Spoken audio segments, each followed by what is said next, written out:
చేరువచ్చిన దేవుని పిల్లలందరికీ ముందుగా మన ప్రభువును మన రక్షకుడైన క్రీస్తు పేరిట నా యొక్క వందనాలు శుభాలు తెలియజేస్తూ ఉన్నాను. మన దేవుడు ఎంతో గొప్పవాడు, ఎంతో ఉన్నతుడు, పరిశుద్ధుడు, నిత్యుడు, మహోన్నతుడు. ఇలా మనం ఆలోచిస్తూ వెళ్ళిపోతే దేవునికి ఎన్నో గుణాలు మనము చూస్తాం. అయితే ఈరోజు దేవుడు కలిగి ఉన్న ఒక ప్రత్యేకమైనటువంటి గుణాన్ని మనము దేవుని యొక్క వాక్యం ద్వారా ఆలోచన చేద్దాం. నిర్గమకాండము 2వ అధ్యాయము 23వ వచనము, 24, 25 వచనాలు మనం చదువుకుందాం. అలాగున అనేక దినములు జరిగిన మీదట ఐగుప్తు రాజు చనిపోయెను. ఇశ్రాయేలీయులు తాము చేయుచున్న వెట్టి పనులను బట్టి నిట్టూర్పులు విడుచుచు మొరపెట్టుచుండగా తమ వెట్టి పనులను బట్టి వారు పెట్టిన మొర దేవుని యొద్దకు చేరెను.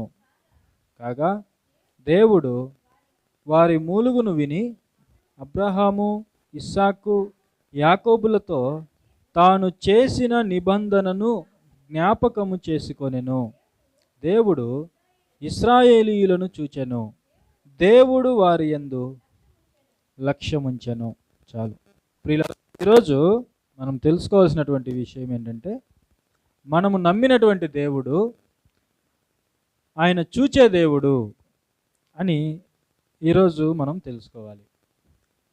మన దేవుడు చూచే దేవుడు.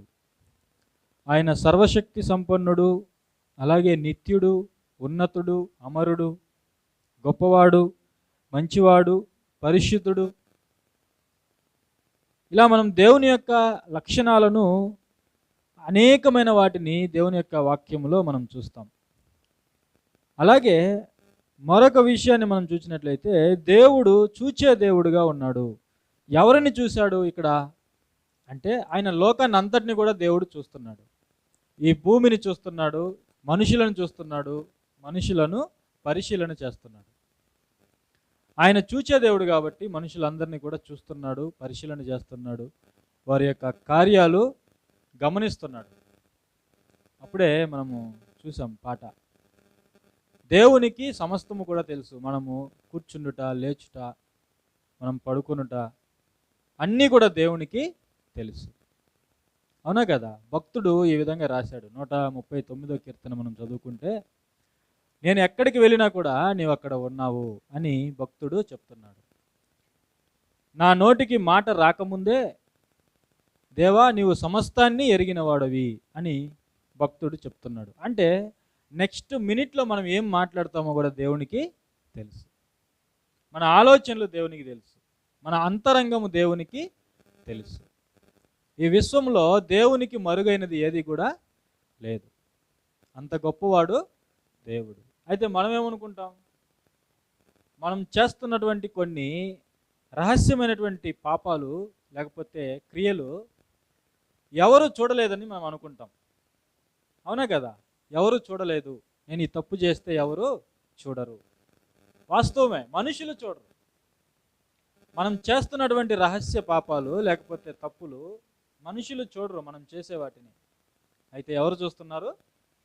దేవుడు చూస్తున్నాడు. ఆయన దృష్టికి మరుగైనది ఏది కూడా లేదు. మనం చేస్తున్నటువంటి ప్రతి కార్యాన్ని కూడా దేవుడు స్పష్టంగా చూస్తున్నాడు, అవి మంచివైనా చెడ్డవైనా. కాబట్టి దేవుడు చూచేవాడు, దేవుడు పరిశీలన చేసేవాడు, ఆయన మన అంతరంగాన్ని కూడా ఎరిగినవాడు. కాబట్టి ఇక్కడ మనం ఆలోచన చేసినట్లయితే ఇశ్రాయేలీయులను దేవుడు చూచాడు. ఇశ్రాయేలీయులు పెట్టినటువంటి మొర దేవుడు విన్నాడు. వాళ్ళ కష్టాలను చూశాడు, వాళ్ళ మూలుగులను చూశాడు, వారి బాధలను చూశాడు. ఈరోజు మనుషులుగా మనకెన్నో కష్టాలు ఉన్నాయి, మనకెన్నో బాధలు ఉన్నాయి, మన జీవితంలో కన్నీళ్ళు ఉన్నాయి, మన జీవితంలో మూలుగులు ఉన్నాయి, ఎవరు తీర్చలేనివి ఉన్నాయి. రాత్రులు ఒంటరిగా బాధపడుతున్నటువంటి సందర్భాలు ఉన్నాయి. మనకున్నటువంటి కష్టాలను బట్టి, అనారోగ్యాన్ని బట్టి, లేకపోతే మనకున్నటువంటి కుటుంబ సమస్యలను బట్టి, మనకున్నటువంటి ఆర్థిక ఇబ్బందులను బట్టి మన జీవితం కూడా ఇశ్రాయేలీయుల్లాగే ఒకప్పుడు వాళ్ళు ఏ విధంగా రోధిస్తున్నారో, ఏ విధంగా మూలుగుతున్నారో, ఏ విధంగా బాధలు అనుభవిస్తున్నారో వాళ్ళ బాధలు కూడా ఎవరు తీర్చేవాళ్ళు లేరు. వారికి ఉన్నటువంటి బాధ ఏంటి? వారు ఐగుప్తు బానిసత్వంలో 400 సంవత్సరాలు ఉన్నారు. 400 సంవత్సరాలు. మన భారతీయులు ఒకప్పుడు మనం బ్రిటిష్ వారి క్రింద 200 సంవత్సరాలు బానిసలుగా ఉన్నారు. అప్పుడు వారు భారతీయులను ఎంతో హింసించారు, ఎంతో కష్టపెట్టారు. అవునా కదా? అదేవిధంగానే క్రీస్తుకు పూర్వం సుమారు 1500 కాలంలో, ఆ కాలంలో ఇశ్రాయేలీయులు ఐగుప్తు అనే దేశానికి బానిసలుగా ఉన్నారు. ఎన్ని సంవత్సరాలు అంటే 400 సంవత్సరాలు. ఆ ఐగుప్తు రాజు అయినటువంటి ఫరో వారిని అత్యంత క్రూరంగా హింసించాడు, కష్టపెట్టాడు, బాధ పెట్టాడు, వారి చేత వెట్టి పనులు చేయించాడు. వారిని విడిపించేవారు ఎవరు కూడా లేరు ఆ ఫరో చేతిలో నుండి. అలాంటి సందర్భంలో వాళ్ళు దేవునికి మొరపెట్టినట్లుగా ఇక్కడ మనం చూస్తున్నాం.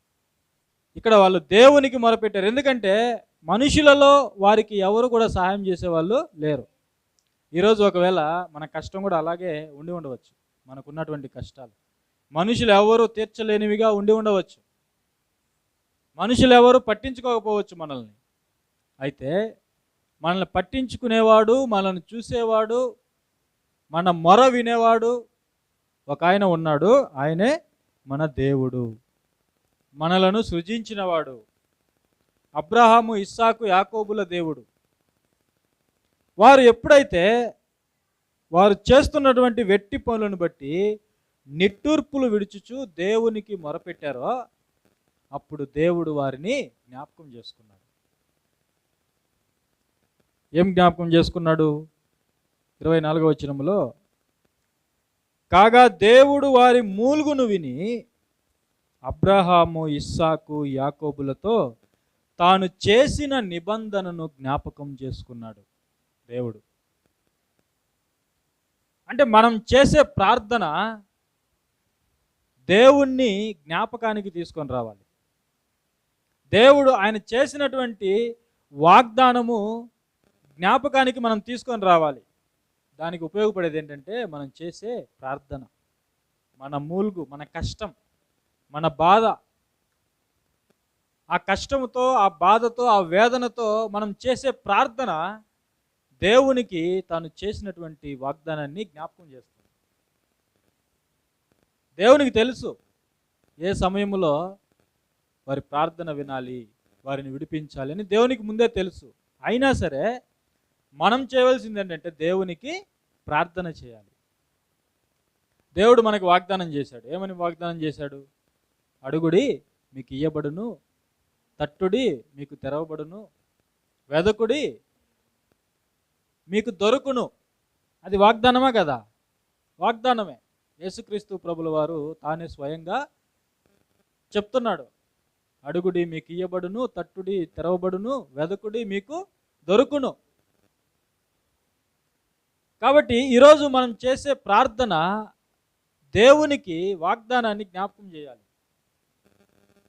ఇక్కడ దేవుడు వాగ్దానాన్ని జ్ఞాపకం చేసుకున్నాడు. అబ్రహాము, ఇస్సాకు, యాకోబులకు దేవుడు గతంలో చేశాడు వాగ్దానం. ఏమని వాగ్దానం చేశాడు?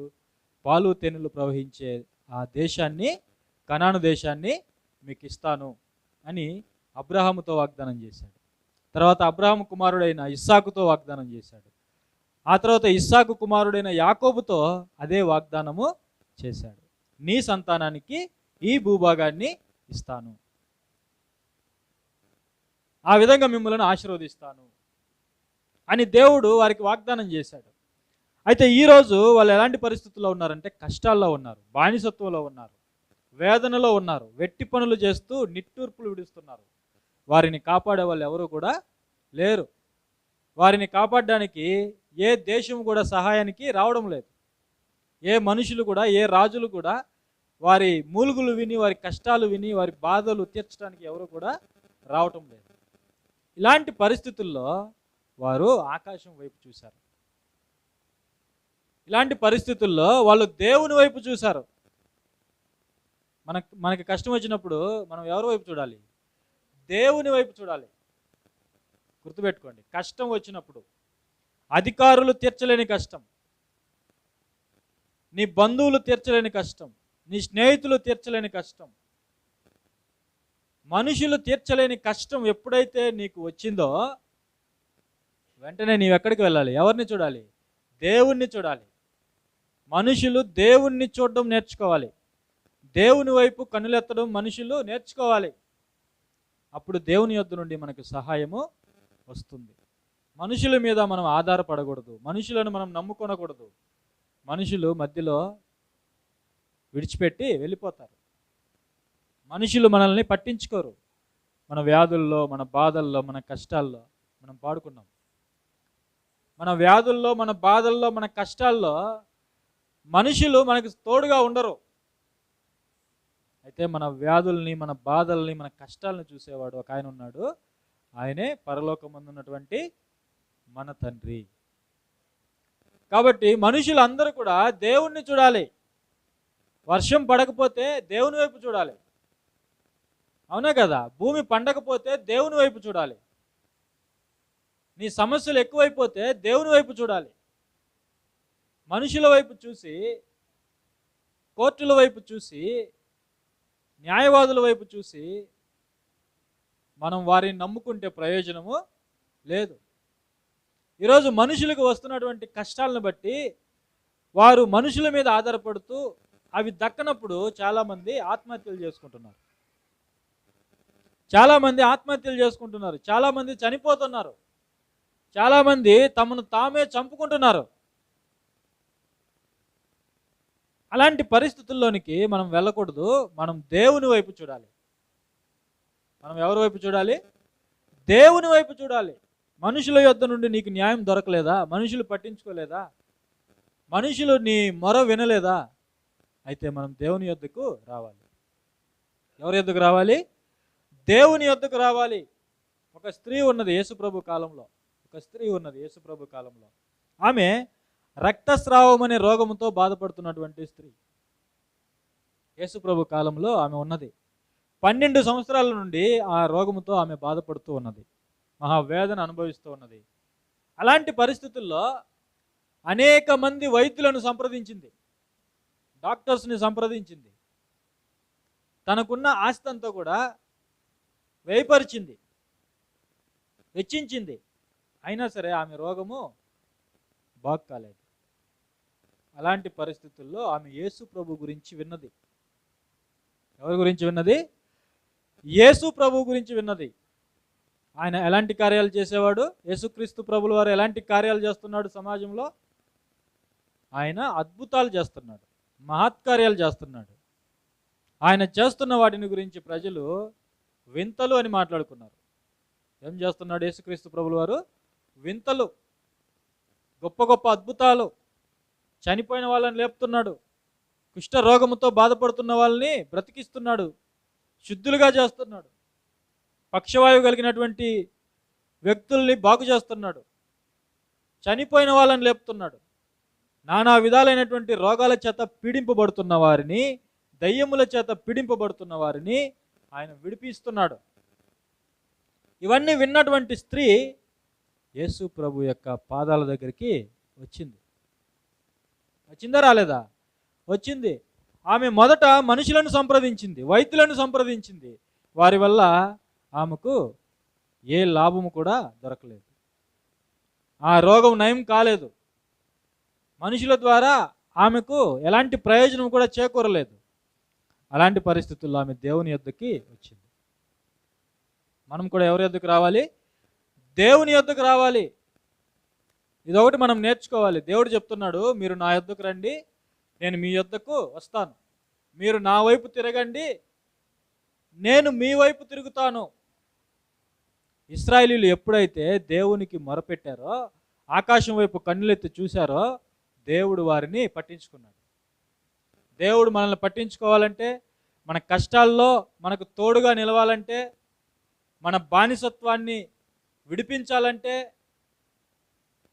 మనం చేస్తున్నటువంటి వెట్టి పనులను బట్టి, మనం అనుభవిస్తున్నటువంటి బాధను బట్టి, వాటిలో నుండి మనం బయటపడాలంటే మనం దేవుని వైపు చూడాలి, దేవుని యొద్దకు రావాలి. దేవుడు మనల్ని చూచేవాడుగా ఉన్నాడు. తాను చేసినటువంటి వాగ్దానాన్ని జ్ఞాపకం చేసుకున్నాడు. అబ్రహాము, ఇస్సాకు, యాకోబులతో తాను చేసిన నిబంధనను జ్ఞాపకం చేసుకున్నాడు. ఎప్పుడైతే జ్ఞాపకం చేసుకున్నాడో దేవుడు, వెంటనే చూడండి, దేవుడు ఇశ్రాయేలీలను చూచెను. దేవుడు ఇశ్రాయేలీలను చూచెను. దేవుడు వారి యందు లక్ష్యం ఉంచెను. లక్ష్యం ఉంచాడట, అంటే వారిని పట్టించుకున్నాడట దేవుడు. ఇప్పుడు దేవుడు వారి బాధల్ని తన బాధలు అనుకుంటున్నాడు. లక్ష్యం ఉంచడం అంటే అది, చూడడం అంటే అది. దేవుడు ఆయన ఆల్రెడీ వారు పడుతున్న కష్టాలు, బాధలు అన్నింటినీ కూడా చూస్తున్నాడు. అయితే ఇక్కడ చూడటం అనేది ప్రత్యేకంగా ఉంది. ఇక్కడ దేవుడు దిగొస్తున్నాడు, చూస్తున్నాడు. చూచాడు అంటే ఎందుకు చూశాడు? ఎందుకు చూశాడు దేవుడు? అలాగే వెళ్ళిపోవడానికా? కాదు. దేవుడు ఎందుకు చూశాడంటే, వారిని పట్టించుకొని వారు అనుభవిస్తున్నటువంటి కష్టాలు, బాధలు ఏవైతే ఉన్నాయో వాటి నుండి విడిపించడానికి దేవుడు చూశాడు. అందుకు చూశాడు. ఈరోజు మనం కష్టంలో ఉన్నామనుకోండి, మనుషులు వచ్చి చూస్తారు, చూసి ఏం చేస్తారు? వెళ్ళిపోతారు. అవునా కదా? చూసేసి అలా వెళ్ళిపోతారు. మన కష్టాల్లో పాలు పంచుకుంటారా? మన బాధల్లో పాలు పంచుకుంటారా? లేదు. ఎందుకు? కనీసం మనతో మాట్లాడతారా? చాలామంది మాట్లాడరు. మాట్లాడితే వారికి సహాయం చేయాల్సి వస్తుందేమో. అవునా కదా? అలాంటి స్వార్థపూరితమైనటువంటి మనుషులు ఈ లోకంలో ఉన్నారు. చూస్తారు, వెళ్ళిపోతారు. వస్తారు, చూస్తారు, వెళ్ళిపోతారు. కానీ మనల్ని ఎవరు పట్టించుకోరు. కానీ దేవుడు చూసి వెళ్ళిపోయేవాడు కాదు. దేవుడు చూసి అలాగే వెళ్ళిపోయేవాడు కాదు. ఆయన పట్టించుకునేవాడు, లక్ష్య పెట్టేవాడు.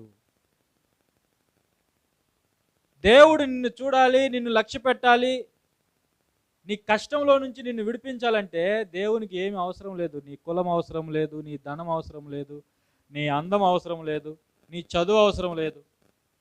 అవునా కదా? ఈ లోకంలో ఒక మనిషి మరొక మనిషిని పట్టించుకోవాలంటే ఇవన్నీ చూస్తాడు. ధనవంతుడా కాదా, అధికారే కాదా, చదువుకున్నవాడా కాదా, అందం ఉందా లేదా, ధనం ఉందా లేదా, ఆస్తులు పాస్తులు ఉన్నాయా లేదా, ఇలాంటివి చూస్తారు. అవునా కదా?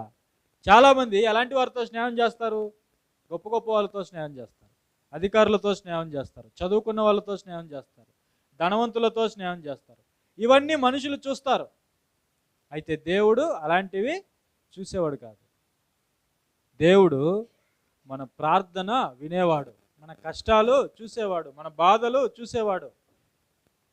మనకు బాగా ఉన్నప్పుడు, మనం ధనవంతులుగా ఉన్నప్పుడు, అధికారులుగా ఉన్నప్పుడు, మనం మంచి స్థితిగతులు కలిగి ఉన్నప్పుడు అందరూ మన యొద్దకు వస్తారు. అదే మనం కష్టాల్లో ఉంటే, మనం బాధల్లో ఉంటే, అప్పుల్లో ఉంటే, సమస్యల్లో ఉంటే వస్తారా మన దగ్గరికి? రారు, వెళ్ళిపోతారు. మరొక దారి వాళ్ళు చూసుకుంటారు. అవునా కదా? కానీ దేవుడు వేటిని చూసేవాడంటే మన కష్టాలు, బాధలు చూసి మన దగ్గరికి వస్తాడు. చూడండి, దేవుడు ఎంత గొప్పవాడో ఆలోచన చేయండి. దేవుడు నీవు పడుతున్నటువంటి కష్టాన్ని, బాధని, ఆ యొక్క శ్రమలను చూసి దేవుడు మన యొద్దకు వస్తాడు. ఇక్కడ ఇశ్రాయేలు యొద్దకు వచ్చాడు. ఎలాంటి పరిస్థితుల్లో వచ్చాడు? వారు బాగున్నప్పుడు కాదు, వారు కష్టాల్లో ఉన్నప్పుడు వచ్చాడు. వారు వెట్టి పనులతో నిట్టూర్పులు విడుస్తున్నప్పుడు దేవుడు వారి యొద్దకు వచ్చాడు. కాబట్టి దేవుడు వారిని చూచాడు, వారి యందు లక్ష్యం ఉంచాడు, వారి కొరకు దిగి వచ్చాడు. కాబట్టి మన దేవుడు ఎలాంటి వాడు? చూచే దేవుడు. ఆయన చూచే దేవుడై ఉన్నాడు. దేవుడు ఇంకా ఏం చూస్తాడో మరొక మాటని మనం చూసుకొని ముగించుకుందాం. మార్కు సువార్త 2వ అధ్యాయము 5వ వచనం చూడండి. మార్కు సువార్త 2వ అధ్యాయము 5వ వచనం. యేసు వారి విశ్వాసము చూచి, కుమారుడా, నీ పాపములు క్షమింపబడి ఉన్నవని పక్షవాయువు గలవానితో చెప్పాను. ఇక్కడ ఏం చూశాడు దేవుడు? ప్రభువారు ఏం చూశారు ఇక్కడ? వారి విశ్వాసము. ఏం చూశాడు? వారి యొక్క విశ్వాసాన్ని చూశాడు. అక్కడ వారి యొక్క మూలుగులను చూశాడు, వారి యొక్క వెట్టి పనులను చూశాడు, వారి కష్టాలను చూశాడు, వారి బాధలను చూశాడు. ఇక్కడ వారి యొక్క విశ్వాసాన్ని చూశాడు. కార్యం జరగాలంటే ఏముండాలి? దేవుని యొద్ద నుండి ఒక అద్భుతం మన జీవితంలో జరగాలంటే మనకేముండాలి? విశ్వాసం. మన హృదయంలో విశ్వాసం ఉండాలి. దేవుణ్ణి నమ్మాలి. దేవుని యొద్దకు వచ్చేవాడు ఆయన ఉన్నాడని నమ్మాలి. దేవుని యొద్దకు వచ్చేవాడు ఏమని నమ్మాలి? దేవుడు ఉన్నాడు. మనం ఏ ప్రభు యొద్దకైతే వచ్చామో ఆ ప్రభు ఉన్నాడు, ఆయన సజీవుడు అని మనం నమ్మాలి. చాలామంది యేసు ప్రభు ఫోటోకి దండేశారు. ఎందుకు దండేశారు? ఆయన చనిపోయాడని. ఆయన చనిపోయాడని దండేశారు. కానీ ఆయన చనిపోయిన వాడు అలాగే ఉన్నాడా? ఆయన తిరిగి లేచాడు. అంటే యేసుక్రీస్తు ప్రభువుల వారు చనిపోయాడు అని అనుకోవడం అది అర్ధజ్ఞానం. అర్ధజ్ఞానం ఎలాంటిది? చాలా ప్రమాదకరమైనది. మనల్ని నాశనంలోనికి ముంచేస్తుంది. యేసుక్రీస్తు ప్రభుల వారు ఆయన చనిపోయాడు, కానీ 3వ దినము తిరిగి బ్రతికాడు, సజీవుడిగా లేచాడు. సజీవుడిగా లేచి శిష్యులకు కనిపించాడు, ఇంకా అనేక మందికి కనిపించాడు. సుమారుగా 40 రోజులు ఆయన భూమి మీదే ఉన్నాడు, శిష్యులతో ఉన్నాడు. దేవుని రాజ్యం గురించి, తన గురించి ప్రవక్తలు ఏమైతే రాశారో, కీర్తనల గ్రంథములో, మోషే గ్రంథములో ఆయన గురించి ఏవైతే రాశారో వాటన్నింటినీ వారికి విశదపరిచి, అవన్నీ నా జీవితంలో నెరవేరాయి, నేనే క్రీస్తుని, నేనే మెస్సయ్యని, నేనే దేవుని కుమారుని అని ఆయన అనేకమైనటువంటి రుజువులు చూపించాడు. ఎప్పుడు? చనిపోక ముందు కాదు, చనిపోయి తిరిగి లేచిన తర్వాత. కాబట్టి యేసుక్రీస్తు ప్రభు సజీవుడు, ఆయన తిరిగి లేచినటువంటి దేవుడు, ఆయన మనల్ని చూచే దేవుడు. ఇక్కడ ఏం చూశాడు యేసుక్రీస్తు ప్రభుల వారు? తన యొద్దకు ఎవరైతే వస్తున్నారో వారిలో విశ్వాసము ఉందా లేదా అని చూస్తున్నాడు.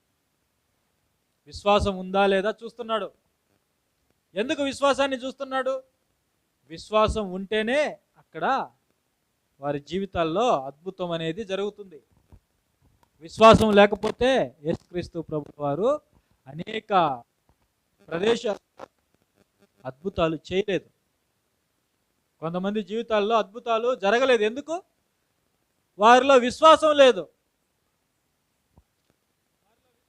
వాళ్ళు ఏమనుకుంటున్నారు తెలుసా? కుమారుడు అనుకోవడం లేదు. మరీ కుమారుడు కాదా? యోసేపు కుమారుడు కాదా? ఇతను వడ్లవాడు కాదా? మనతోనే పెరిగినవాడు కాదా?